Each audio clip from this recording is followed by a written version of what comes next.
What's going on, everybody? Happy Tuesday. We're back again with another episode of the Omni X-Men, and we're breaking down issue 109. And I'm joined, as always, with my good friend John from John's Comics with Kids. John, what's going on? It's amazing how many issues we've gone through. I feel like every time you read the number of what issue we're doing, I'm like, man, we've really been doing this. I know, man. We're moving along here. We're moving along. Happy New Year's to everybody. We haven't talked to everybody since the new year. Well, I'm sure we've talked to people, but we took that little break before, but we were finished up the year strong with a 108, and now we're on to 109. Before we get into things, though, we do have a special guest for tonight, so let's bring him on. He is the X-Men expert, as we call him. Chetteyeknight, my man. Chet, what's good, brother? Everything's good, guys. Good to see you again. Happy New Year, everybody. Same to and you. our first repeat guest, because who could we possibly have on here twice before this guy? It's a good point. I appreciate it. It's always fun. Yeah, man. He's got the Colossus rocking in the background. I dig it. Great statue. I love the chrome shininess of it. Awesome. They really are. I'll give you a close-up real quick. Oh, there he is. Dude, that is freaking dope. Oh, my gosh. What's the manufacturer on that one?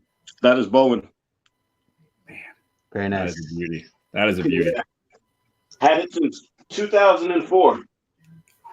I've never really owned a statue, and then I just recently won one. In a giveaway, I won a Ragnarok one, so I'm going to do an unboxing video for that one. I'm looking forward to that. Ooh, nice. That's sweet. Anytime you get a dangerous doorway, though. Oh man! All right, let us jump into the chat real quick, and then we'll kick things off. And so we got Southern Comic Geek hanging out here first. What's going on, Jason? Good to see you, brother. Thanks for coming by. Paul Morris, possibly my favorite issue of Uncanny ever. Good to know. Same here, man. It's a great one. Thank you for stopping in. PJ King, what's up? Well, my Redskins benefited from that, PJ, so thank you, and I won't apologize for winning. We were just talking about that. I was going to say, Beta Ray Jim in the house. What's up, Beta? Good to see you, brother. As always, in the house. And we got Todd Christian, another regular swinging by. Thanks for stopping in, Todd. Magic Lasso here. Hope he's bringing the jokes. My man Lasso. 109, a.k.a. Moira's in the mood. I like that. B. Carol Leo here for chat. Welcome. Thank you. Thanks. I didn't know I had a fan. The Jackson Roy Kirk in the house as well. Hello. All right. So I think, let's see. We got Desired Comics. Nigel's in the house as well. Always good to see you, Nigel. Got to get you on the show at some point, Nigel, for sure. And Jim, Beta Ray likes the Magneto helmet. Thank you, Beta. Digging it. Very cool. Well, you guys know the deal. If you make sure you stick around for after we break down this issue, because we do have some giveaways, some raffles that we're building up to, and we will be announcing winners at some point this year. So that will be something that we're looking forward to. So if you're new to this, we ask questions at the end of the show that are based on last issue. So make sure that you guys go catch the last one if you haven't. TJ's in the house as well. Yeah, I know. Yeah, exactly. Don't touch your comics. Ooh, what grade? What's the grade? Oops, where is it? Wrong way. Boom, 9.6. Oh, 9.6 right there. Very nice. Terry Austin, Stan, and Chris. Woo. Killing it, bro. And I'll tell you, this slab is so old, it feels brittle. So I'm going to send it. Maybe I'll try and press it up, but we'll see. Damn, man. Either way, it's a really nice one. Thank you. So, all right. So let's see. We're going to, so like I said, we'll stick around for the questions. We'll get into those after. So let's just kick it off with the initial thoughts of 109. John, I'm going to start with you first. What did you think of this issue overall? How would you grade it? And how was the art for you? Yeah, I mean, obviously we're in the Byrne era almost completely. He's still not doing the covers yet, but like we're totally in that era. And I think the art is stellar, absolutely gorgeous. Although I had no complaints about Cockrum either. You know, it's really been absolute bliss going through these issues. Mm-hmm. This is clearly a filler. I mean, it's not a huge story arc or anything like that. It's a one-off, but it's finally giving Wolverine a bit of a spotlight, which I kind of dig. And of course, I mean, we'll get into Storm, but that's almost all I got to say. That's almost all I got to say. She's got some great hair in this one. Yeah, beautiful hair is what I thought of. I would give this. I'm tempted to give this a 9. I mean, it's right there, 8.5 or 9, depending on how you feel about Canada. Fair enough. All right. What about you, Chet? My thoughts on this book. I mean, this book took me a while to find actually early on because I started at 110. So 110 was my very first issue. I think I must have gotten like to 137 before I discovered anything before 110. And when I read it, I was like, what the hell was this? You know, and it's like, I was like, it pretty much sets up Wolverine's whole history, even if it is a filler, like John stated. But I mean, you get a lot of Wolverine, you get a lot of his past, you know, and it builds into something more several issues later. So, I mean, this to me seemed like a really definitive X-Men book before we got to like 111 and on. So, yeah, I dug it. The art, John Byrne, yeah, he stepped it up as well. I mean, I love it. I just love where it led to, and I love what came out of it later on as well. Big time. And I definitely echo what both of you guys are saying. And I think overall, you know, even though it may have been more of a filler, there was definitely some good character building overall. I think that we got a little bit from everybody, and just some emotion and people that are struggling with certain aspects of what's been going on. So we see a lot of different angles, I think. And of course, you know, we still get some action, right? We still get some good fight scenes, I think. Oh yeah. So that definitely hits home for me. So yeah, I think I think it's fair to throw a 9 on this book as a whole for sure. Then yeah, let's jump into the little screen here that we have set up that John you always make. Thank you so much, John, for always putting this together. Appreciate Absolutely. it. This is the only show I put effort in on. I will say, and I will mention it later on, I'm a big fan of this cover. I like the action of it, the movement of it, and it's so good that they used it again for Alpha Flight issue 17. They basically, I mean, it's almost the mirror image. It's so close to being the exact same thing, but they call it Byrne over Cockrum, like basically his iteration. I will say the uppercut looks like it hurts a heck of a lot more in Byrne's world. Oh yeah. So if you've never seen Alpha Flight issue 17, far cheaper, you get a little bit of a recreation of this cover and this story. Far cheaper indeed. So let's see here. We got, as always, we start off with, hey, where did we leave off? And the X-Men are finally home. Wolverine itching to get out of that Fang costume. Literally. Oh, yeah.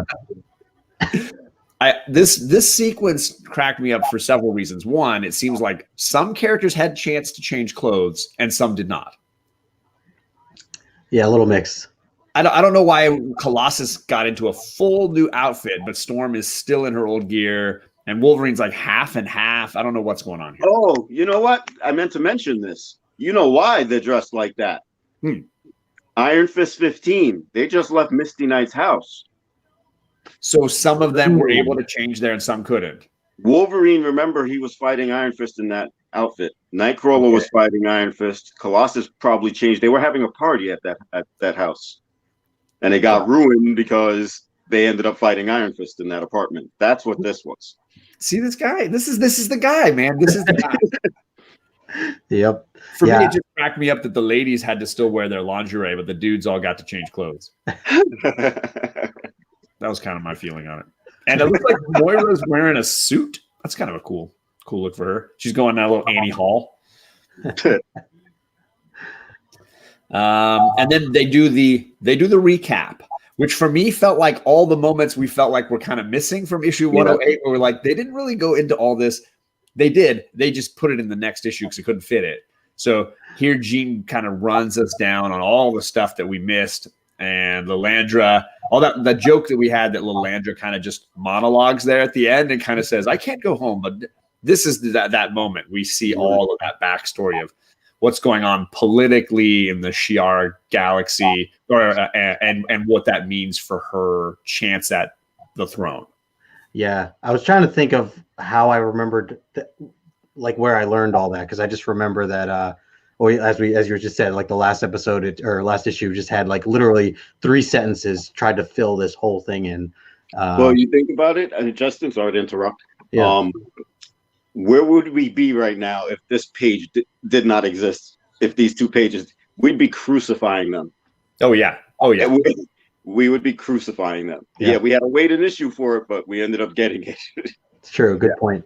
It'd be great if they could have shoved it into 108 somewhere, but obviously they ran out of pages and they ran out of room. And this book, like we said, has a little bit of filler space, so they could easily add it in. Yeah. Yep. Agreed. I want to say a quick hello to JR, who is in the chat right now. What's up, JR? Oh, and we got another celebrity in the house. I got issues. Supposed to be taking a social media break, but I've seen him in a lot of chats. Yeah. I'm glad that he took the time to hang out with us here. He's hoping to get some points back. He's unbagging comics. Nice. Very cool. Let's see. Just want to see if there's anyone else I missed here. PJ talked about the Iron Fist 15. Oh, it was in the John Byrne Omnibus. Okay. That's good to know. Very cool. Sorry. Yeah, go ahead. Continue. So I mean, we get the little backstory, we get some of the details, so that it doesn't feel like the last issue ends as roughly or abruptly. When you have that, and admittedly, it's all just exposition, but it's nice to have that backstory because I love the Shi'ar galaxy and all those connections with Lilandra and Guardian. So for me, I want to understand it better, and this did a good job of breaking that down. Agreed. Nightcrawler back to being a ladies' man. We've got him talking about going out on the town, getting a date, and then nobody's interested. Like nobody cares. Nobody's like, no, we're not interested. We're not going to hang out. And then he makes his rounds throughout everybody. Yeah, he's that guy that like genuinely craves the social side of this. I think he's been clearly like, if you think about the psychology of a character who looks the way he does and is persecuted the way he is, he's not had friends like this.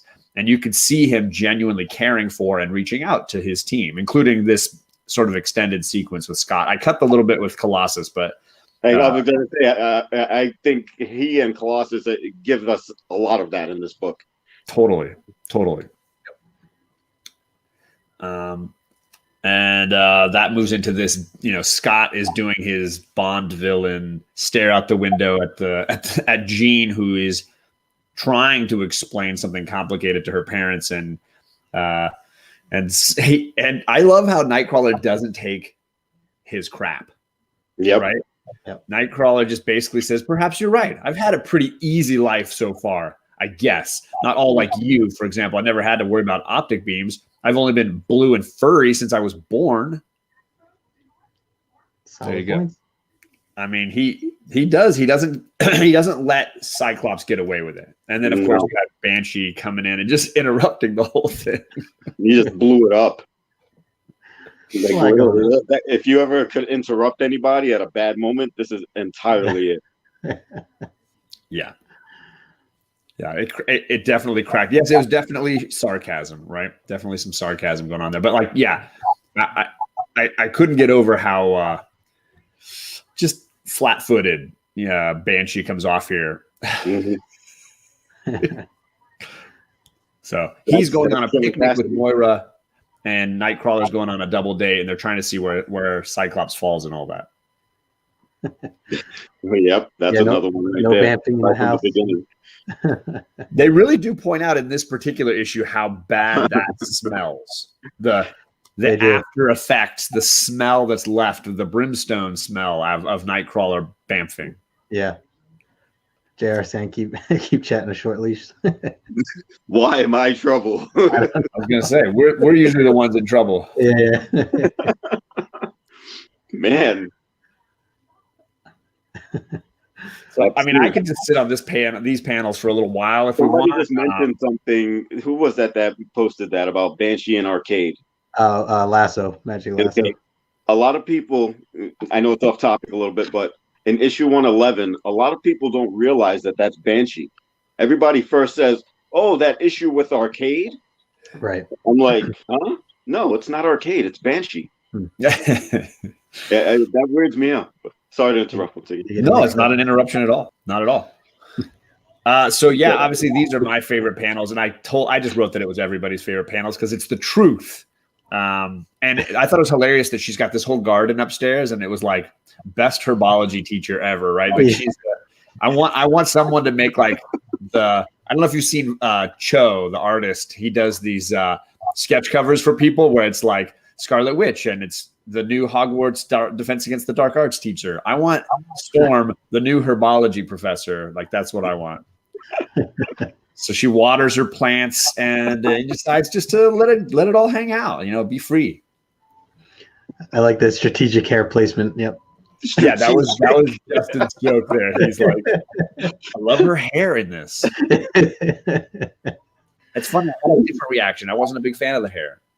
You guys know another issue where she's doing the same thing? It was earlier, right? It was. I'm talking later now. Oh, there's a later one. Oh yeah. Is it where she's like getting out of the shower to answer the phone or whatever? Not that one, but that's because there's a swimming pool issue, right? Where she goes and she wants to swim nude, and they're like, no, you can't do that. You can't do that. No, not that one. I was thinking X-Men Annual 3 with Archon.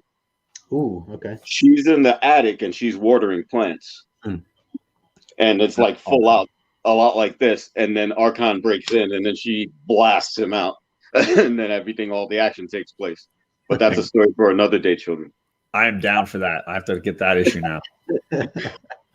So it's not Cho, it's Chud. I don't know what are you talking about. You talking about Chod? Chod? Yeah, I think so. She is definitely 420 friendly. Yes. Some outrageous panels. Cassidy Keep. That was one. Yeah, that was earlier. Yes. And so we. I mean, this if this issue was an 8 for me, it obviously became a 9 here. Automatic bump.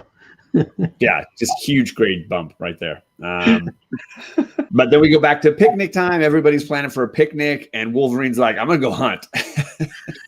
It is, and here come the assumptions. And then it's nice because Storm is just obviously upset about it, and like you're just gonna go kill something for the fun of it, and he's like, "No." He's like, I didn't say anything about killing. I said hunting, and it takes a lot of skill to get close enough to touch a skittish doe. I know that's pretty cool. That was really cool. Yeah. Yep. Yeah, and I think it sets up something that issues. And then now you got the softie coming out. And I think it sets up something that I felt was very consistent with the Wolverine character long term, which was his respect for animals. There's a great Spider-Man Wolverine crossover in the McFarlane era where there's a predator killing young boys. And everybody thinks it's the Wendigo, but it's not the Wendigo. The Wendigo's getting blamed for it. And I love the way Wolverine knows that the true demons are not animals; they're men. And this sort of ties into that for me a little bit. Yep. Yes, he's connected. John, that was another good story as well.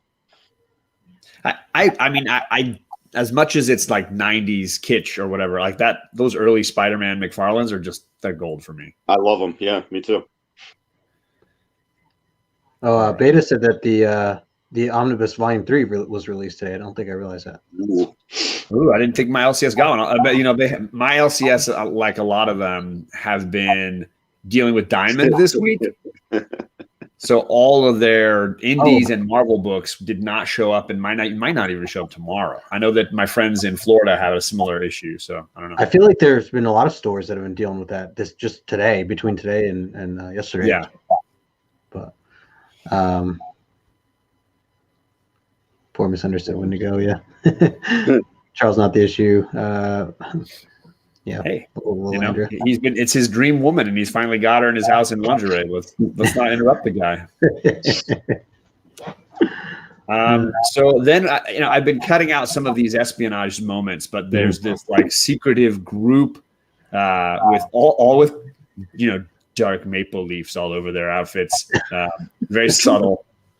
And they are target. They keep saying target on course, blah, blah, blah. We don't know who the target is. And then they say Weapon X, which is an important, obviously, moniker that we're going to know more of in the long term. But here we see it. And then the creepy Vindicator in the shadows there. Creepy. He's totally lurking. It's like he's the only one who's not in any sort of light whatsoever. No, he found the shadow corner.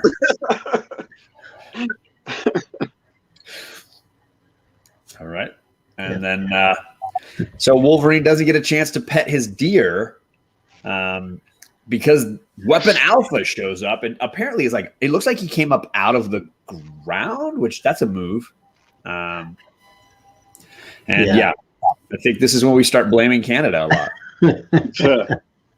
I like a little South Park edition there. That's nice. Hey, maybe they're trying to make a statement. Maybe trees grow, right? A maple leaf tree might grow. So here we have it. I'll tell you, they love the reveal. Him popping out of the ground looks pretty cool. I will totally. Say. They love that that stance. Just like the Phoenix rising. Like you see it a lot. Even Storm has done it. Several times. It must have been just popular then. Power move. Yeah. Let's see. Have we seen Gladiator do that move at all? Or in that pose? Does he do it? I don't think so. I don't think I've ever seen it. I'm used to seeing Gladiator with the right crosses or the uppercuts. Maybe it doesn't work with the mohawk. So this is where you get a little bit of the backstory of the relationship between Vindicator, who they're calling Weapon Alpha in this issue, but most of us Alpha Flight fans would know him as Vindicator. And so Wolverine's calling him Jimmy, which I think is hilarious because later on we learned that that's actually Logan's real first name. But his original name. They're both Jimmys. And then, of course, laying into each other a little bit, a little fight going on here. Mm-hmm. Exchanging some punches. I like that first strike. I gotta admit, that's so beautiful. It's like you could actually like read the words, and up to that moment, feel like the ferocity and the speed, just because of what he says afterwards. Anyway. Oh yeah. Yep. This is why I read comics, says Beta Ray Jim. Heck yeah, man. Nothing like seeing a couple of Canadians throw down. Yep. Let's see here. Yeah. Extract. I could live with that sound effect. Right? It's a good one. There's a couple of good sound effects going on in here. And then we get a couple of punches in. Wolverine decides to retract the claws just to give a shot, to drop a shot to the face there. And then, Vindicator's move is just to crash right into him as hard as he can, which, hey, when you have a thick head like Wolverine, just hit it hard. It's a great panel. I really like that. Yeah. Clean head. And that says, cow. I love that panel, but that first panel with that right cross, oof. It tell me you don't feel that just looking at Wolverine's jaw. The lip sticks out a little bit. Yes. And the spittle coming off. This is a beautiful page. Yeah. And then we're back to the Playboy Mansion here. Moira being tossed around. We got bikinis and we got playing in the water. Even Colossus is wearing a mankini. It's all happening. And this is a nice little moment between Colossus and Storm, a little flirting going on. And a little bit of like backstory on where they've come from, or the similarity in some of their backgrounds, maybe. Yeah, get to know you session after all those fights in space and everywhere else. Definitely. And then it's all sort of interrupted by the Canadians breaking it up and Wolverine flying across it into a tree. Ouch. Yeah, that just came out of nowhere. I would think that they could kind of hear the fighting, though, sooner than this particular moment, but maybe not. Maybe not. Maybe how far away were they? He might have thrown them pretty far, yeah. We're getting like a hiss from a baseball. In this case, it's a shriek. That's what he crashed into, was a shriek. With a wham. Right into that tree. And yeah, I love Storm's big bikini, so I'm happy to hang on this, but we should probably keep moving. Yeah, and her hair, yeah. Yeah, more hair. More hair. And it looks like Banshee getting drowned by Moira up in the corner that sometimes gets overlooked a little bit. So just a moment, to have. So yeah, don't mess with a White Russian, because this is one of Chet and Justin's favorite panels. This transition of Colossus stepping in to stop the Vindicator. What is it, Chet? What is it about this panel that just speaks to you? All right. First of all, Wolverine's laid out. Yeah, you can see Vindicator. I think he said something to Colossus here, like "Back off, son. I don't want to hurt you," or something to that effect. Yeah, stay out of this. It's the business of the people of Canada, or whatever. Yeah.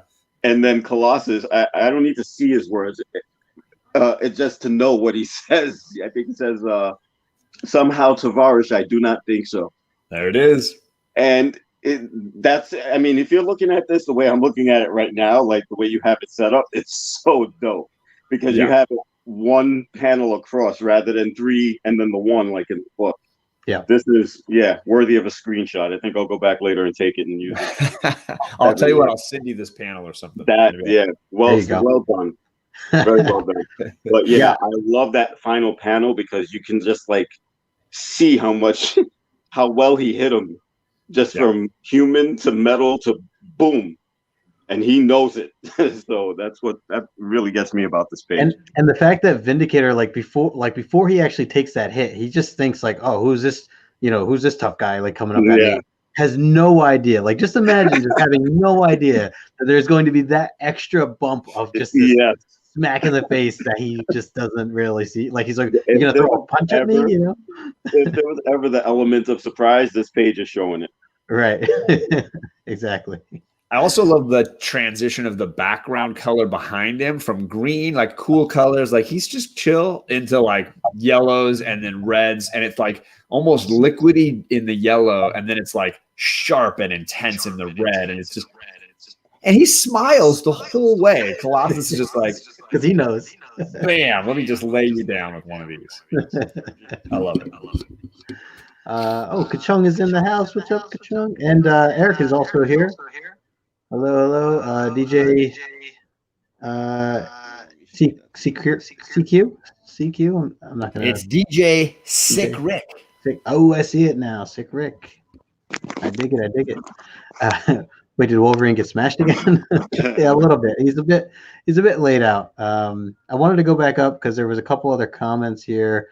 PJ was saying Byrne has a great dynamic art style. Byrne invigorates the book with so much energy. I always thought that the X-Men reached the heights it did because of Byrne. Yeah, absolutely. And also Todd Christian, surprised that Vindicator can do this much damage to Logan. Today, Logan would tear him to pieces. Yeah.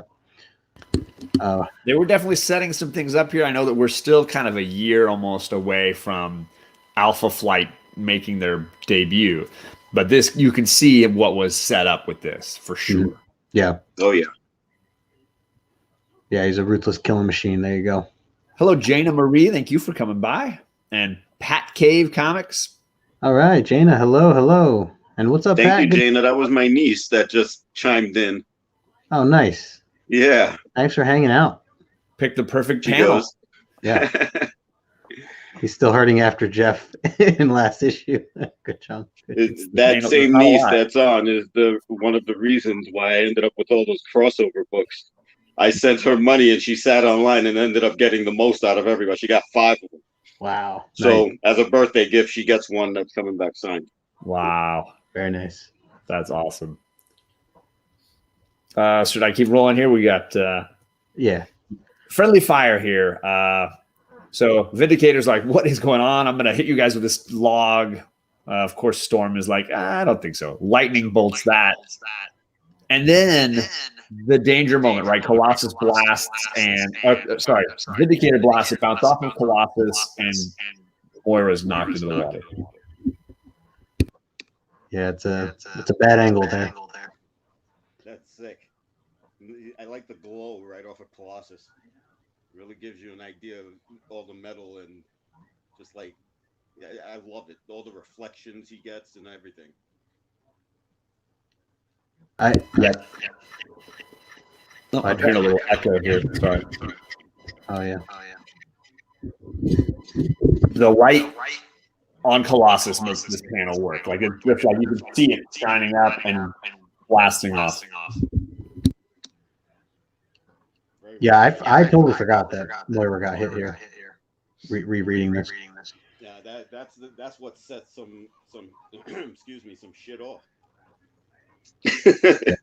I mean, you get tempers flaring in a second. Yeah, we get some interesting reactions. Yeah, which is the rage of the Irish. There it is. I like that. I would love to see this scene like acted out. I'd love to hear the accent going all crazy while he's mad. Oh, totally. And he just loses it here.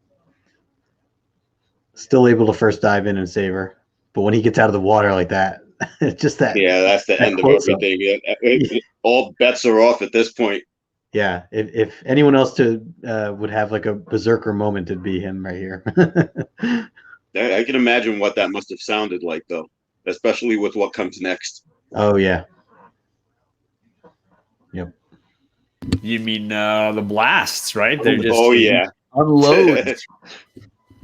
Liquefying a tree. Yep. We still get a Storm booty shot.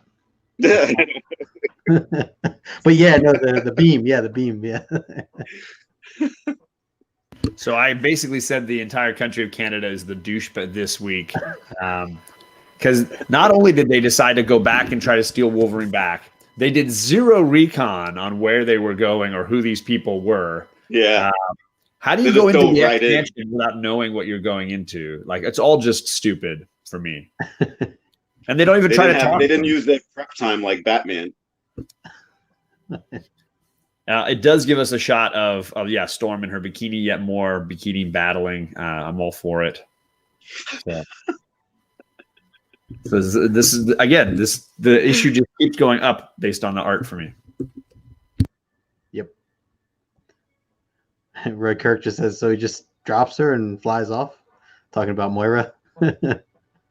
He's like, "You stay here. I will go avenge you." You might have a point there. We didn't see what he did with her. Basically, yeah, little cold, but hey, what are you gonna do? And then that's kind of the end of the issue. Colossus is like, I'll take care of her. And Wolverine's like, maybe I'll tell you guys about it one day. Now, Wolverine was just knocked out, right? So he just woke up? Yeah. he probably missed the whole thing with Banshee. Well, at least he knows one thing when he woke up. They had his back and the guy is gone. Yeah, that's true. That's very true. Most definitely. And so we end on the life back at the Playboy Mansion, going back to normal, hopefully. Watering more plants, right? Hey, I will say that there is this. I think more than most team books, I feel like X-Men have a lot of these fun recreation issues, right? I remember one in the early Jim Lee run when they're having a basketball game that's hilarious. I always feel like they have these issues where it's like, okay, we've had a big fight, big battle. We're going to take it down a notch and just chill. And it's always very entertaining to see the X-Men reclining or relaxing around the mansion. I do get a lot of joy and entertainment from that. Yeah, I think that's one of the reasons too that I like issue 98, where they're just hanging out near the skate rink in New York. Or I know there is a baseball scene coming up in one of these recent issues that we're. And you mentioned the baseball one, Justin. That's funny because, like I said before, I'm into baseball. I play. I love it. I watch it. Whatever. My first experience with the X-Men is X-Men 110. The first thing I see is this team playing baseball. Then they just got more and more interesting. I was like, okay, so they play baseball and they're kick-ass. I mean, I can't ask for any more than that. That's a great point. Yeah, but yeah, those books from like this one on, they just get more and more intense. And we all know this. We've read them over and over. Yeah. So, I mean, yeah, this is a big notch in the belt for the Byrne Claremont run, in my opinion. Definitely. So we got the statistical information here for 109. We always try to end with a little bit of a breakdown to give you some information. This is the first appearance of Weapon Alpha, James Hudson. Later in issue 120, they call him Vindicator, as he kind of should be. Let's just be honest. Mm-hmm. The first time Wolverine is called Weapon X, and it's the end of that amazing Fang comic. What happened to Fang? Yeah. It's the first time they hint at a romance between Xavier and Moira. Little something maybe in the past. And then this is technically not a Cockrum. Cockrum is still on the run for a while longer doing covers. So this is one of the few where he's doing covers, but John Byrne's on interiors. I think 112 or something when they finally switch, something like that. Yeah, I think you're right. Mm-hmm. I mentioned at the beginning, this story has a counterpart, and that is issue 17. And when we go back to off of the shared screen, I'll hold them side by side so people can kind of see. But I do really love the Wolverine's head getting knocked to the side a little more on the other cover. I can blow you up, John, if you want. I can do it at the end. It's fine. Financially, we are back to issues that have more than a 3 times bump from 9.6 to 9.8. This has been kind of a consistent thing with this early issues of X-Men. But every once in a while, like last issue, you get one that's not quite there. So this one, a 9.6 goes for $425. And then a 9.8 goes for $13.50. So a little bit more than 3 times the value. Okay. Still manageable. Definitely. But it's not, I think it's just, I kind of get blown away again and again how many of them have a multiplier that's so big between 9.6 and 9.8. 107 is a big one. I think that was like 6,500. Yeah, it was like a times 6 or something. It was nuts. I think I'm going to stick that under my car tire and press it. Oh, wow. Of all the people that would make that statement. Yeah. Well, I'm not doing that. So. No way. So there are 133 in the 9.8 and 322 in a 9.6 and 341 in a 9.4. Wow. So obviously there's a limit to how many are in a 9.8. That grade is going to be hard to get. There's a lot of dark colors on this cover as well. So every little crease, every little bend, every little bump is going to show. Yeah. I'm still getting that 9.6 pressed. You should. I would argue that anybody that has a somewhat older slab of a 9.6 in an X-Men book, unless you think it would never come back at 9.6, unless you're like, oh, it might come back at 9.2, then don't do it. But the multiplier makes it so worth it. This wasn't a book I submitted. I bought this book this way in 2016, and I'm trying to remember the price. I think it was like $245. $245 or $275, around there. But it was signed back in 2015. Stan signed it October 31st, 2015. So that's Halloween. Terry Austin signed it 11/24/15, and Chris signed it 10/10/16. So wow. I hope you can get it, man. If you get that bump, we're gonna pop some bubbly or something. I don't know. I'm not a drinker. I'll do protein drink or water. It's fine. There you go. Get you. I'll do a little line for a little buzz or something. Try to keep up. There you go. Did you see Jackson Roy Kirk says, does the Omni have the Iron Fist issues? And I was going to just let him know, no, it does not. I know that Volume 2 has a lot of tie-in issues beyond the main run, but Volume 1 seems to be pretty much there just... it is. PJ just shouted it out. Yeah, there you go. So... Yep. Something that we'll have to get out the Marvel app and cruise through, read them that. Yeah. And I think that's it. Did you guys have anything last you want to say here on this guy? Just a quick shout out to TJ as always for putting these together for us. Always appreciate that. And Azor's Tiger, nice to see you in the chat. I saw him at my LCS for their sale that they had over the weekend. So it's nice catching up for a little bit. Nice. Resubmitting signed books is tough because the only option is the use of the in-house pressing CGC. Yeah, trust me, I know. Believe me, I know. A lot of complaints. I'm very well in tune with what CGC does, and it's not I'll be honest with you. He's right, because I've sent books to CGC or CCS to press, and a couple of times I've gotten lower grades, but for the most part, I've always seemingly got a bump or nothing at all. But for the most part, they haven't really disappointed me the way they've disappointed some other people. Mm-hmm. I've seen people who've sent books. I, for one, sent this particular book, 109. I had it in a 9.0. Buying it on eBay, $75, 9.0. I sent it to get pressed and signed. It came back signed by Claremont and Stan, but it came back from 9.0 to 7.0. I said, what? Whoa. So I said, I don't know how it happened. I didn't speak to the people who do my books or whatever, but I just said, you know what? I'm not keeping that. That's not Chetteyeknight material. No. Wow. If it ain't 9.0, you must go. That's total wrong direction there. What's up, Alan? Thanks for stopping in. Good to see you, brother. Claremont Comics. So here are the two issues. I have a very nice looking copy, I think, of 109. So that one is, the colors are nice and bright. Yeah, it's a nice looking copy, John. Yeah, I think I should probably think about. But I mean, I don't know. I'm not ready to start slabbing my X-Men books yet because I know it's the cost. It's the cost. I'm not there yet. So it wouldn't cost you that much to do that. So this is the Cockrum cover with the bent arm and Wolverine's head going straight back, and then you get the Alpha Flight with the straight uppercut and the Wolverine head going to the side. So I there's just something that I dig about it. I don't know that the background doesn't change a whole lot, but the Wolverine head and the uppercut I dig. The burn version I dig a lot. Yep, they're both nice. They are. Chris said that you should take it out of the bag. Yeah, Chet. Not with Chet on the panel. Not with Chet. Dead-Eye Night. Yeah. That's what you'd see happen. How's the back of the cover look? No. John, you need to get there.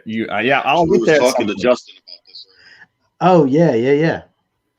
So what was it that you heard, Chet?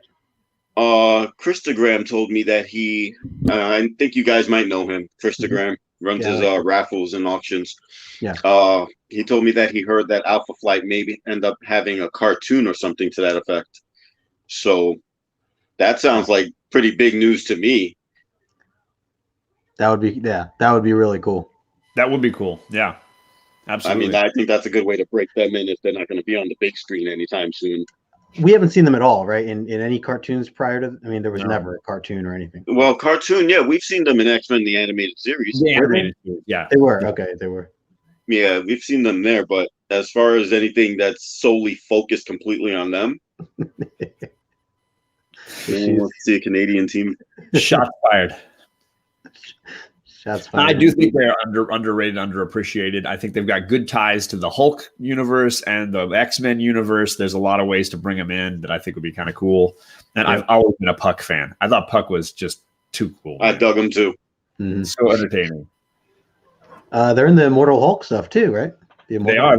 They call them not Alpha Flight; it's Gamma Flight because they're following the Gamma signature of the Hulk, which is similar to what Sasquatch has, and so they're using that to track where the Hulk goes. Yeah, that's cool. Yeah. It was good. I mean, I really enjoyed it. Puck shows up, so the team is Puck, and it's Sasquatch, and I can't remember. There's like 4 of them. Captain Marvel's like leading, isn't she? Yes, no, she's up with the Avenger team. Oh, okay. That's hunting. Isn't there a female shaman now? I think so. I think you're right. I think it was his daughter or something like that. Yeah. No? I think you're right. Look at it, man. Boom. that would work. Absolutely. Totally. Alpha Flight is down with Sword. They are. I agree. Peter Dinklage as Puck. Oh, dude. Yes. In. Check the box. I'm in for that. Oh man. All right. Any final thoughts or ending remarks here, John, for you with this issue? I mean, it's just a fun ride. Let's just be honest. As a kid, what more could you possibly want? Yeah. Like beautiful ladies, scantily clad, guys just busting down on each other. Cool artworks. Byrne and Cockrum both have this great talent with movement and action and capturing that, which some artists stuff comes off super flat. And these guys, the motion of things, the movement of everything just pops, It's so much fun. Totally agree. What about you, Chet? Any final thoughts? You already know I'm like the shill for this book. So it's like, I mean, this book couldn't be any brighter in my eyes. I mean, in terms of just bringing out who the whole team was at that moment. Yeah, he had Scott in the beginning being a wuss because, he's all worried about Jean and all her powers and whatever else. But everybody else seemed to meld from all those issues before with everything they've gone through. They're basically mixing now. And you're getting a lot of that. So, I mean, I was an issue late to this, like I said, and it took me a while to find it. But after 110, you get a little bit more of that. So, it's easy to go back and see exactly how the team grew. And this issue told me a lot. You really got to see who they were. Yeah. And of course, like John mentioned, Byrne and Claremont, they paint the picture really well. And it's a nice relationship for them for 50 issues. Big time. It's one that I'm trying to collect the whole run still, and I know you have a lot of them in high grade. And John, I know you completed yours as well. So I definitely want to bump a few of them up in grade, but getting one of everything just meant so much. Yeah. I mean, I have everyone. I just don't have everyone signed. That's the thing. Right. If you need any in particular that I don't have signed, I'll be willing to get them to you somehow. I'm still waiting on my brother to get into his office because he's holding issue 95 for me. It's the only one that I don't have in my hand. When I do, I'm going to do a show just kind of going through and looking at each one and holding them up and then marking down which ones I want to upgrade so that I know these are the ones that are lower and these are the ones that are going to go up in value sooner versus later. Right. So then when I make that list, I'll start knocking on your Instagram. No problem, bro. Speaking of Instagram, as Eric just said here, make sure you're following Chet over on IG. I will follow back. I did put the links down in the description below, so you'll see Chet there and John as well. Tom. So, and I see Off-White Tim is in the house. Good to see you, brother. Thanks for swinging by. All right. So this was a great episode. I think this is a great issue. Really enjoyed it. If you guys haven't read it, highly recommend going back and checking it out. We got a couple questions, so we can jump into that before we wrap things up. And then I do want to say after this, John and I, we're going to be jumping over to JP Collect's YouTube channel around 10:05. So make sure if you're not doing anything, go check us out over there. We'll be talking about Descender, doing a little bit of the indie show with JP and Comic Man Andy. So that should be some good fun as well. All right, so let's kick off the questions. John, do you want to go first? Absolutely. Yeah, I don't mind at all. So last week was a very exciting issue, mutants in space, and we were battling over the M'Kraan crystal. And apparently the M'Kraan crystal has guardians. Can you name the correct name of the first guardian of this crystal? What is his correct? Not the name that I gave him, because, obviously throwing a little shade. Yeah, but what is his actual name? We'll challenge. I'm right here.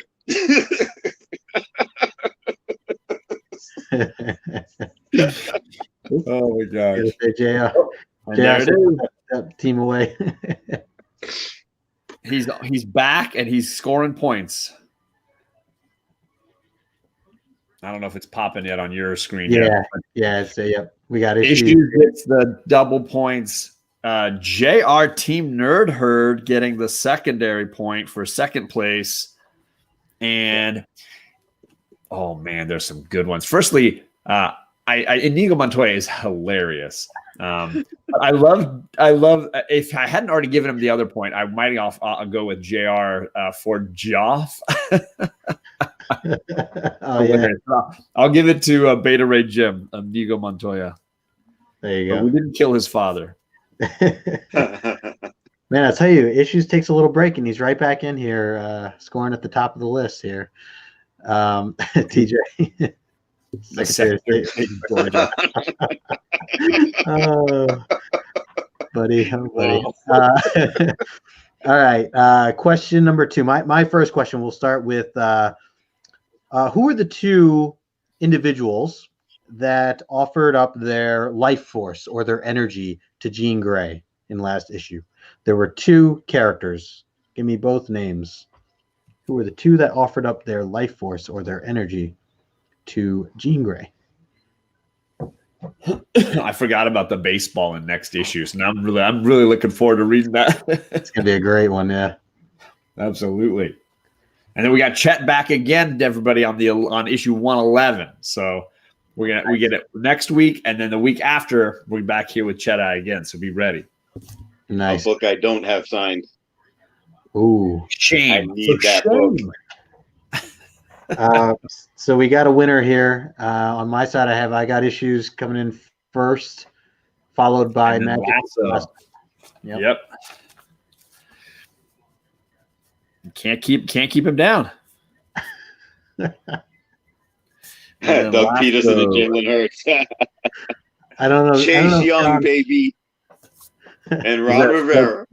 I don't know if John knows that phrase, but I don't. We should give PJ the comedy. Okay, one. I'm happy to do it. Doug Peterson and Jalen Hurts. So PJ, he's letting me know I got away with murder. That's PJ's first point. So you are now officially on the board, my man. All right, nice, good stuff. My question is I'm still obsessed with Joff. Joff, a great character in the last issue. The costume, the hair, the whole thing. Who was able to stop Joff? Who was able to put an end to his reign of terror? Which character? My name, Jeff. Oh, man. Man, he is on a roll. Cleaning house. Yikes.